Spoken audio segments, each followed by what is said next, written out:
Hey! We got another tutorial for you. Today, we are going to learn how to connect your Shadowfax account with Return Prime to auto-generate return pickup requests without going anywhere, so let's jump in. The first thing you need to do is click on the Settings tab on your Return Prime dashboard. Next, click on the Logistics option.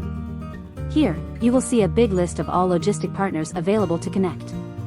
Find Shadowfax from the list and then click on the blue Activate button. Fill in all the required information. These details are provided to you by your Shadowfax account manager, so if you don't have one, just reach out to them. Once done, just click on Save and Activate.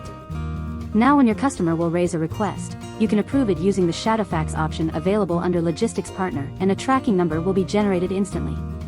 And that's it. Thank you so much for watching.